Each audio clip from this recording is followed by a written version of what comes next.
Bonjour, analysons la clôture du CAC 40 au 4 décembre 2020.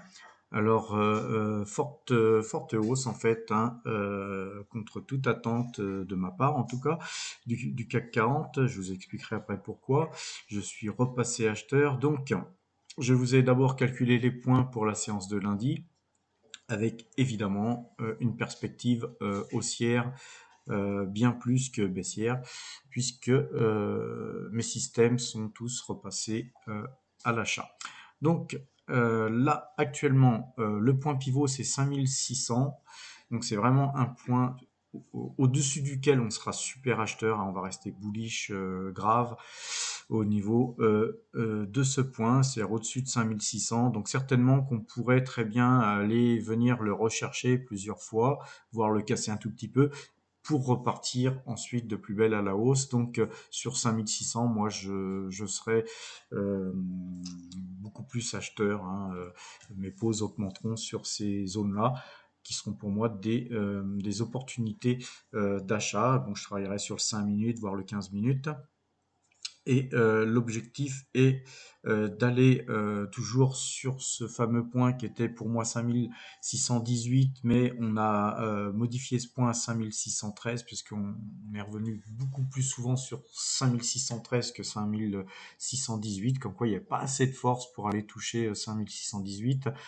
Ceci dit, là, aujourd'hui, enfin vendredi, on a fait 5616,62, donc on s'y est approché très fortement. Donc la séance de lundi sera certainement différente. Il est bien possible qu'on casse ce point pour aller. Là, par contre, il n'y a pas trop de résistance entre 5613 et 5707. Donc il se pourrait que ça cavale dans le sens de la hausse dès qu'on casse les 5613, 5618. Alors par contre, si ça se passait mal, parce qu'il faut toujours garder à l'esprit que les systèmes c'est une chose et que parfois c'est pas parce que notre système est passé acheteur, preuve en est le dernier signal de vente, qu'il ne faut pas se prémunir d'un retournement de marché.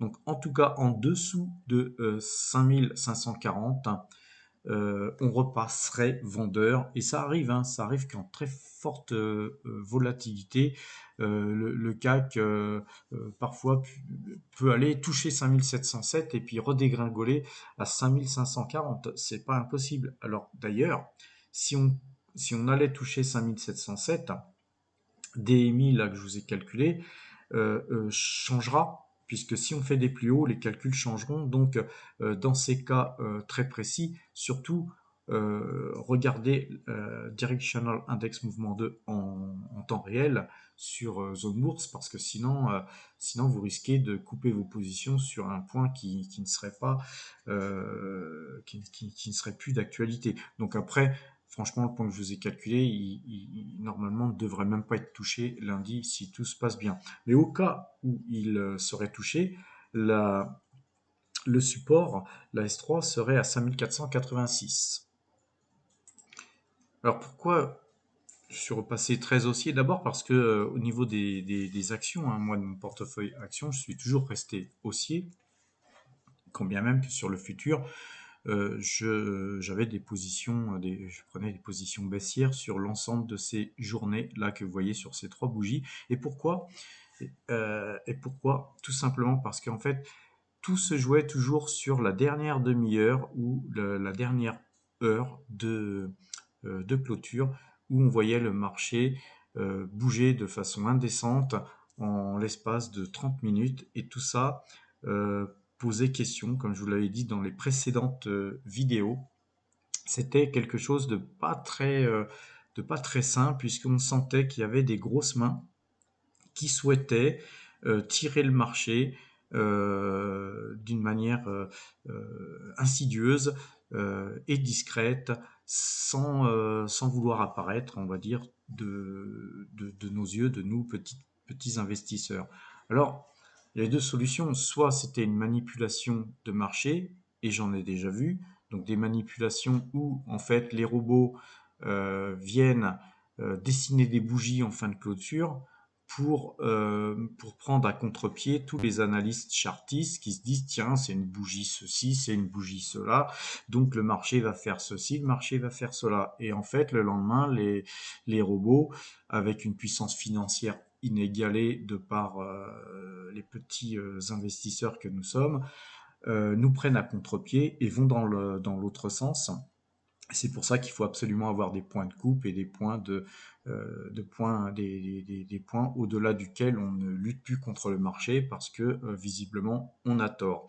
Et tout ça, je l'ai appris à mes dépens, hein, puisque en fait, moi j'ai commencé à travailler dans les marchés dérivés dans les années 98 et je peux vous dire que quand la criée a disparu et que la bourse s'est informatisée, petit à petit, on a vu des choses, on a vu des choses assez incroyables et on voit que de par l'analyse graphique et de par le timing des choses, on arrive à des fois déceler qu'il y a quelque chose d'anormal qui se passe sur le marché. Et là, en fait, visiblement, ces grosses mains, et encore, je peux me tromper, puisque c'est peut-être encore une manipulation de marché, mais les grosses mains qui ont tiré le marché en clôture dans les derniers instants et aussi en transactions hors séance, hein, donc dans des transactions futures dont en général les petits particuliers n'ont pas accès, parce que les gens qui achètent des actions n'ont pas accès aux transactions hors séance, sauf s'ils travaillent sur les marchés futurs ou sur les CFD. Ces gens-là ont tiré le marché. Alors, quelle était la raison? Visiblement, c'est qu'ils ont ramassé tout ce qu'ils ont pu d'une manière discrète parce que leur objectif est bien plus haut et donc ils ont déjà ça dans le sac et puis maintenant à partir de lundi ils vont commencer à attaquer dans le vif du sujet, c'est-à-dire ils vont peut-être acheter comme des malades et on va voir le marché grimper dans des proportions dont personne n'avait idée ces dernières semaines en fait, car je vous rappelle qu'on a déjà pris plus de 1000 points en peu de temps, en 4 semaines, donc 4 semaines de hausse qui nous amène quand même sur la zone des 5600. Moi personnellement, j'ai des objectifs bien plus hauts et pour ça je vous ai dessiné un canal. Donc, vous voyez ce canal, je pense qu'on va aller osciller dans ce canal jusqu'à la fin de l'année et jusqu'à la trêve des confiseurs, comme on le dit chaque année en fin d'année. Alors on n'a plus les cotillons et les serpentins, mais certainement que le marché en fin d'année devrait se situer entre 5007 et pourquoi pas 6000 hein, d'ailleurs, hein, mais moi j'opterais plutôt 5007 et 5800 points. Mais ça, on verra. En tout cas, ça ne nous empêche pas de garder toujours un œil sur les points que je vous ai calculés tout à l'heure et de passer vendeur dès que c'est vendeur et puis on ne se pose pas de questions. Alors aujourd'hui, je ne vais pas faire d'analyse sur les valeurs en général, mais là, vous voyez que toutes les valeurs qu'on a en portefeuille, pour ceux qui me suivent, se sont toutes super bien comportées. Bon, peut-être sauf BlackRock et quelques-unes comme Apple, mais qui ont déjà tellement monté qu'il ne faut pas s'étonner de voir des petites prises de bénéfices ici ou là. Pourquoi? Parce que quand on a forcément investi sur des valeurs qu'on fait, par exemple, comme BlackRock, qui a fait pratiquement 40% depuis le 1er janvier, on peut être tenté de se dire, tiens, je dis une bêtise au hasard, mais je vais vendre un petit peu de mes BlackRock pour acheter du Total qui est encore à moins 23% depuis le début de l'année, etc., etc. Alors, ce qu'il faut voir, c'est que toute cette hausse, en fait, elle s'est faite sous fond d'espoir au sujet des vaccins contre le Covid-19.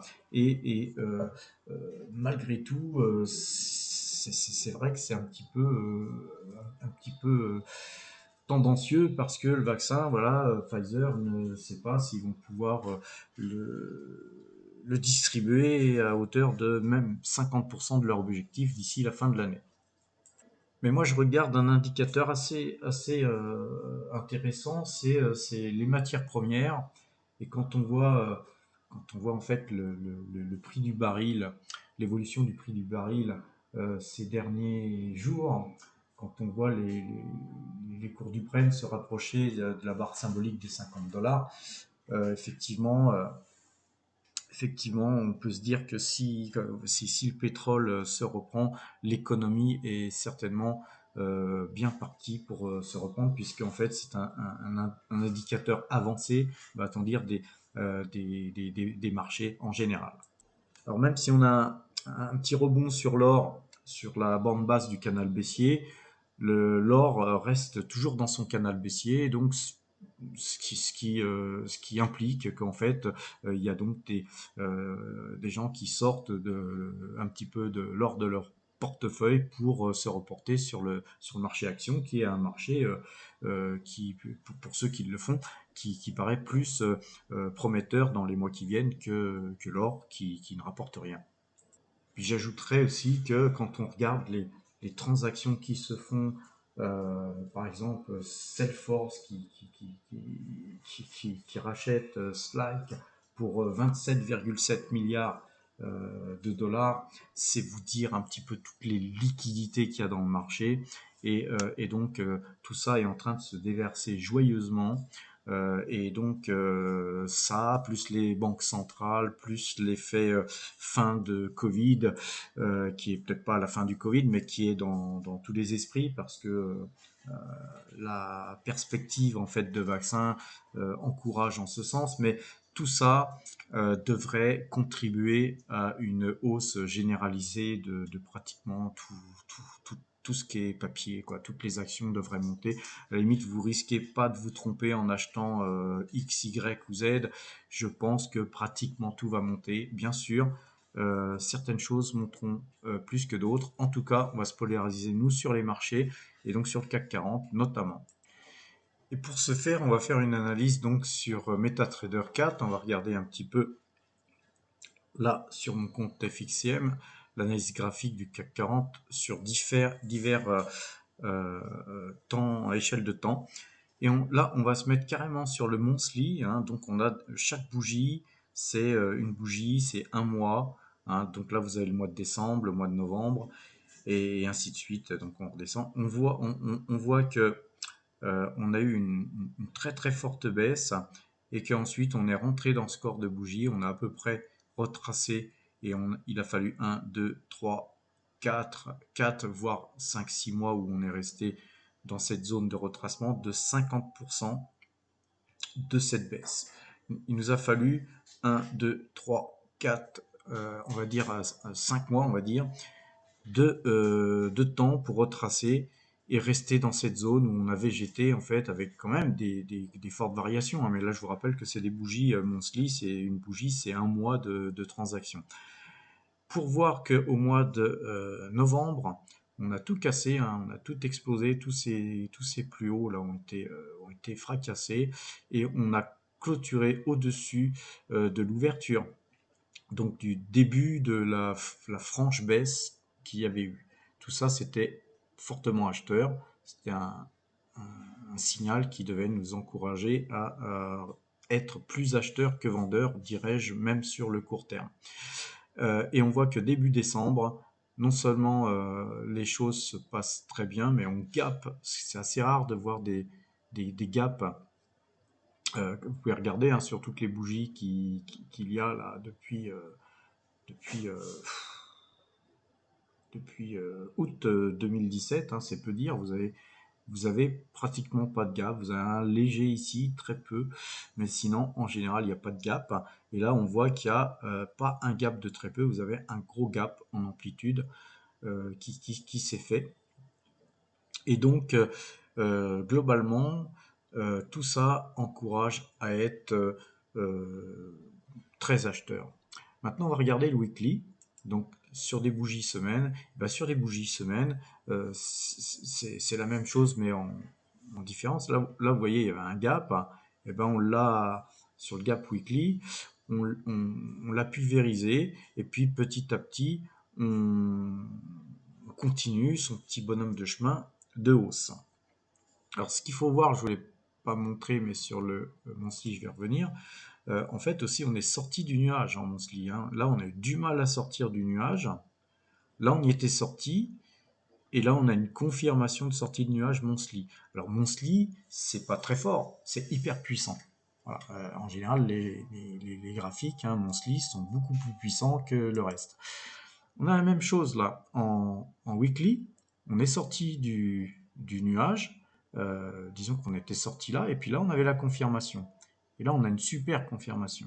Et donc on continue son petit bonhomme de chemin, mais évidemment on s'écarte. Là on a un plateau qui nous encourage à être prudent parce qu'en général on a tendance à revenir sur le Kumo. Et donc cette prudence a fait qu'il y a eu ralentissement, mais il pourrait y avoir, malgré cette différence assez importante entre les cours pratiqués et le haut du Kumo, ça n'empêchera pas le marché de monter s'il le souhaite. Il faut rester vigilant par rapport à ça.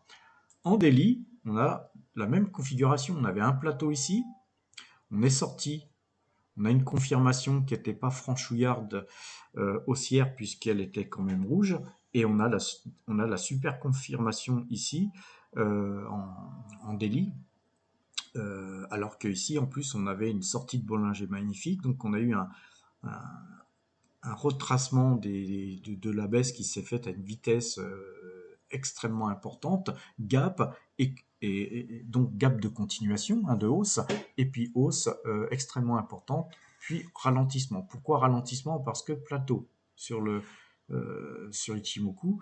Donc l'analyse Ichimoku, si vous me suivez depuis quelques temps, moi je vous alertais sur le fait qu'on ne pouvait pas continuer à monter indéfiniment avec Ichimoku en ce sens. Là, on a un creux sur Ichimoku, et donc là, ce qui se passe, c'est un petit peu aussi irrationnel, c'est-à-dire qu'on continue à monter alors que les cours devraient un petit peu suivre un petit peu ce creux avant de remonter. C'est pas le cas. C'est pas le cas, donc c'est une hausse très forte. C'est une hausse très forte, et le nuage, lui, maintenant, va commencer à monter. Et donc, en fait, ce nuage va rejoindre mécaniquement les cours si les cours continuent à monter, ce qui nous permettra d'assurer notre position haussière si on est acheteur. Petite analyse sur le H4 maintenant. Eh bien, H4, si on regarde le H4, on va un petit peu dézoomer. Mais alors, le H4, c'est quelque chose qui est le H4, c'est quelque chose qui est très utilisé, surtout pour les monnaies, pour le pétrole, mais aussi pour les indices. Le H4, quand il est acheteur, c'est aussi quelque chose qui est très fort parce qu'on s'en sert aussi en trading, pas seulement sur des positions longues. Et là, vous voyez que quand on a cassé ici, et donc on a cassé, c'était sur la zone, je peux vous le dire là maintenant, quand on a cassé, c'était, on va dire ici, c'était sur 4929. Donc je ne sais pas si vous imaginez, celui qui travaille le H4 là, il a fait bien plus que 1000 points à 4929. Aujourd'hui, on est à 5613.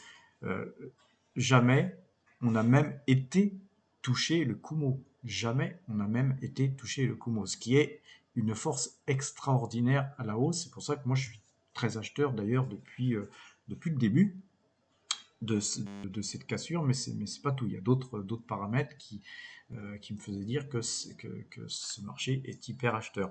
Donc là, aujourd'hui, tant qu'on reste en ce sens, il n'y a aucune raison que le marché baisse. Sur le H1, faire une petite étude sur le H1, c'est beaucoup plus erratique évidemment, parce qu'en une heure, les marchés ont le temps de baisser et de monter.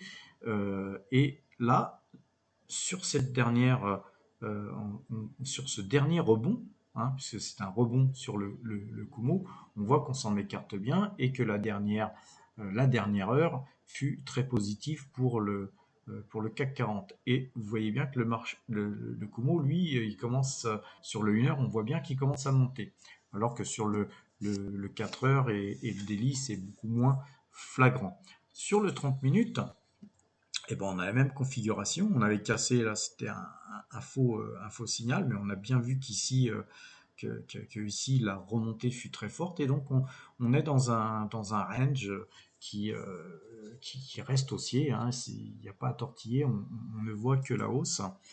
Même chose sur le 15 minutes. Hein. Le 15 minutes, on a vu que dès qu'on est sorti du Kumo, on n'a jamais retouché ce Kumo depuis le début. Et on voit bien que la Tenkan et la Kijun, elle reste toujours au-dessus en fait de la Kijun. Donc la Tenkan est bien orientée vers la hausse, même si elle a des petits rebonds. Et en fait, elle n'a croisé que très rarement la Kijun. Et là, vous voyez ce plateau de Kijun sur le 15 minutes, en fait, correspond à peu près au point que je vous ai donné de résistance sur le début de ma vidéo. Maintenant, on va regarder le 5 minutes et on voit bien que, et là, c'est quelque chose qui se passe entre 21 h et 22 h. On voit bien que le marché, il a tiré, mais ils ont tiré comme des dingues. Aux dernières 5 minutes, ils ont tiré le marché jusqu'à 5613. Et tout ça, ça s'est passé dans les 5 dernières minutes. Donc, encore une manipulation de marché, ou plutôt des gens qui essayent de rentrer à bon compte parce qu'ils savent que l'ouverture de lundi sera très positive. Voilà, donc je vous ai fait ma petite analyse sur le CAC 40 pour lundi. Surtout, regardez bien les points que je vous ai donnés sur Zone Bourse, hein, où ils sont affichés. Donc, mettez-les sur un bout de papier, un post-it ou bien en tête et ne vous laissez pas embarquer parce que c'est un marché qui peut devenir très volatile et donc un marché dangereux pour les gens qui, pour les gens qui débutent. N'oubliez pas, surtout les stops, même si vos stops sont un peu loin, parce qu'effectivement, là, vous pouvez juger que mes stops sont un peu loin, mais dans un marché tel que celui-là, on ne peut pas décemment, on peut pas rentrer sur un point et se mettre un stop à 10 points en dessous du point où vous êtes rentré. Vous allez être systématiquement touché, et si vous êtes touché à chaque fois, vous allez perdre à chaque fois des petites sommes et des petites sommes qui vont vous éroder votre capital. Donc là, dans une configuration de marché comme celle-là, on suit le marché et puis on met un stop beaucoup plus loin. Et par contre, dès qu'on a des gains assez conséquents, on déplace son stop pour protéger son gain. On ne peut pas, là, vous voyez, par exemple, sur le 5 minutes, on va faire un dézoom. Vous voyez que moi, je suis rentré ici. Dès l'ouverture du marché, je vais un petit peu déplacer ça. Donc j'ai mon objectif qui est, je vais me mettre en daily, vous verrez mieux. Voilà, je suis rentré ici, donc j'ai souffert moi un certain temps puisque bien que j'ai fait des profits toute la journée, mais sur ma pause de 5 lots là, j'ai souffert un certain temps. C'est pas grave, j'ai mon stop. Le marché fait ce qu'il veut. Ils peuvent manipuler dans tous les sens. Moi, je m'en fous. J'ai mon stop et j'ai mon objectif. Alors certainement que mon objectif, je le déplacerai légèrement vers le haut, mais par contre, si le marché s'emballe, je déplacerai mon stop ici, où là j'ai une perte, bien sûr, puisque c'est un stop loss, et je le transformerai en stop win, où je protégerai mes gains. Voilà comment il faut travailler. Surtout, n'oubliez pas de travailler comme ça, parce que si vous ne travaillez pas comme ça, vous allez au-delà de tous les ennuis qui peuvent vous arriver, c'est-à-dire perdre tout votre argent. Voilà, je vous souhaite un bon week-end et à lundi.